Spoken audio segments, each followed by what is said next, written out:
There's a reason why he's bringing up all this malarkey. Hi, I'm Seema, Mehta, a political reporter at the Los Angeles Times, and I'm joined by my colleague Eli Stokols after the final debate of the presidential campaign, and as voters are already heading to the poll. So, Eli, what did you think about tonight? Do you think that changed anybody's minds? Well, I don't know how many people's minds were out there to be changed, but to the extent that there are still undecided voters, I mean, it's hard to know, right? It was kind of a muddle tonight's debate. It was less of a food fight. And so because the bar was so low, for the president especially, people are going to say, well, he was more controlled tonight. He wasn't controlled by any stretch of the imagination, but he was less manic, interrupting a little less. It was a much better performance for him, even though a lot of the performance, I think, for the president is still problematic. And same thing for the moderator, right? The moderator last time got run over. Tonight, Krista Welker did a better job. She had the aid of the mute button. And I think neither candidate wanted a repeat of what we saw in Cleveland. But it's hard to know what any one voter is going to take away from that 90 minutes. That was like one of the remarkable differences from the first debate. And during the first debate, I mean, if I was an undecided voter or if I was somebody who wasn't really paying attention to politics, that would have been really hard to hear because it was just constant noise. And it was really hard to hear anybody's thoughts on anything. At least tonight, you really did sort of see where the two men, where President Trump, where former Vice President Joe Biden stand on the issues, where there are clear policy differences, whether it's handling of COVID, whether it's energy policy. I mean, you could see policy differences tonight, which I don't think we really saw during the first debate. Right. I think both Trump and Biden were both better than they were in the first debate. The president, even though he interrupted less, he still interrupted. Let me ask Vice President Biden, if you look at what's happening with the voting right now, let me ask they Vice remember President that Biden you treated them very, very badly. Even though he sounded more controlled, he was still defensive in a number of places, on the coronavirus. There were things that you hear from the rallies, he's going on a riff about windmills. I know more about wind than you do. It's extremely expensive, kills all the birds. He's whining about the IRS being hard on him with his taxes. I mean, there were a lot of moments that were not good for the president, but compared to what we saw in the first debate, he did much better. And he was actually more effective in pushing Biden. Instead of just obliterating the entire thing, derailing the conversation, and looking like a crazy person, he did push Biden into some corners and have some success in a couple places. Yeah, I think energy policy is really one of those. I mean, the former vice president, he has spoken. I mean, his policy is basically he doesn't want to ban fracking overall. He wants to ban it on federal land. He does want to eventually phase out fossil fuels. However, the way he said it tonight was perhaps not the most artful way he could have said it, and I wouldn't be surprised to see his words end up in ads in places like Pennsylvania and Ohio. I would transition from the oil industry, yes. Oh, that's transition. A big statement. It is a big statement. I think they're already making the ads. And I think at the end of the debate, right, if there was one thing that left Democratic strategists a little deflated at the end, it was that comment. And that's the one thing that I think Republicans could hang their hat on and say, okay, we got something we can work with here. Because yes, Biden said we want to phase out more traditional fossil fuels over time. But saying it in the debate stage and saying it as Trump was kind of grilling him and pushing him, are you saying this? And Biden said, yes, I want to get rid of oil eventually. And then he said, well, you're going to take things out of context. I don't want to ban fracking. I don't want to. But these are not nuanced conversations we're having in 30-minute or 30-second segments, on the TV ads. And voters react to things emotionally. And so if your job depends on that in Pennsylvania or Texas, you're going to hear that ad and you're going to be concerned. And, the polling in Pennsylvania, we don't know if it's a 10-point race or a 5-point race. But, potentially, if Trump gets back in the game there, I think people will point at this as a big reason why. But, the president was successful there. He was less successful. The night was going to be about, we thought, the whole Hunter Biden thing, the laptop and the cell phones and this allegation of corruption that, is pretty fishy, and seems flimsy to a lot of people. It hasn't been a lot of mainstream media corroboration of this. They've just been pushing it out through the more propagandistic news outlets that are favorable to the president. Trump tried to really introduce this tonight. And to me, that part, I don't know what you thought, but to me, that seems sort of like a dud. Yeah, I think so. And I think, they both try to, make arguments about their families and their histories and their finances. And I think Biden actually did have like a pretty good answer at one point, which was like, real people don't care about this. They care about what they're seeing at their kitchen table, whether it's, are their kids going back to school? Are they employed? Do they have health care? And I think in talking to voters, I think that's very true.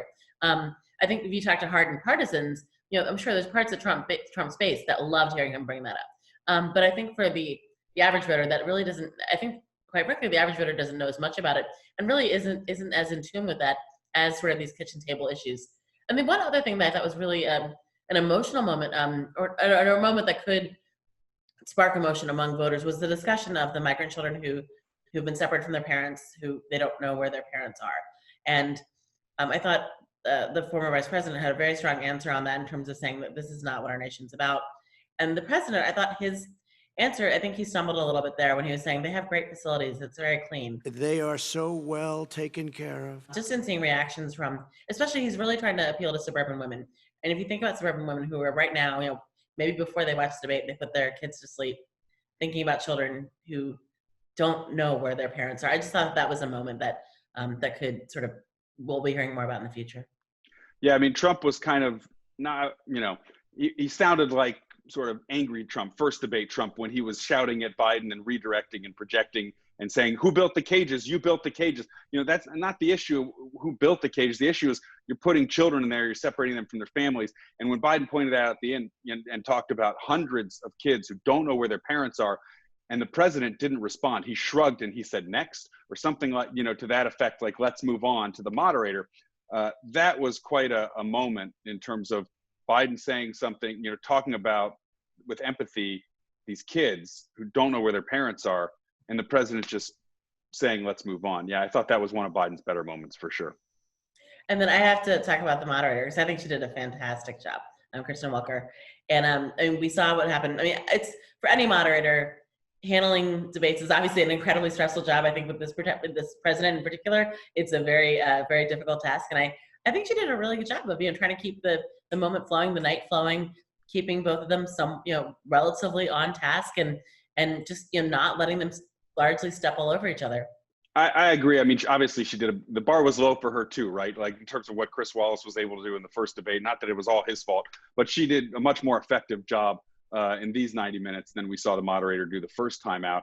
And she did ask good questions. I like the question she asked about the talk that Black parents have to have with their kids, and humanizing these issues and these subjects in a way. I did think that, the second segment where they were talking about election security and corruption leadership, I think was the broad umbrella for it. The balance, right? Proportionality is always something with Donald Trump that's hard for journalists, I think, sometimes to convey the difference between one thing and another. And, that segment was a jumble. And it in some ways, asking the questions, I mean, they're going to get equal time. But in asking the questions to Biden about these unfounded, unproven allegations and putting them right up against, Trump and the fact that he hasn't released his tax returns, the fact that he impeached for trying to coerce Ukraine, into opening a bogus investigation on Biden, the fact that we've just learned this week that he has his own bank account, a secret bank account in China. I mean, these are not equal things. And I think, if you're a viewer and you're watching this and you don't really know what a lot of these things are, I mean, clearly Donald Trump's speaking to the people who live in the conservative fever swamps, who sort of know the language, who know when he says the laptop, they know what he's talking about. Most people have no idea. And so I'm not saying that the president was able to explain it. I just felt like that segment, didn't really work for Trump, but it also just seemed like that segment of all of them was the least helpful to voters, because it was just a mess. And there wasn't a whole lot of delineation between, we're comparing this little thing over here that no one has reported on with these other very credible and sustained storylines that pertain to the president. So election day is what, 12 days away? Do you know where you're going to be, what you're planning? Who's counting? I'm going to be with Biden this weekend in Pennsylvania on Saturday. And so, that'll be interesting to see whether he does some damage control on the energy comments. What his closing message is will probably be heavy economy and pandemic and all the same things we've been hearing from him. It's a weird campaign, right? Election night. I mean, I assume the president will be at the White House, but there's no.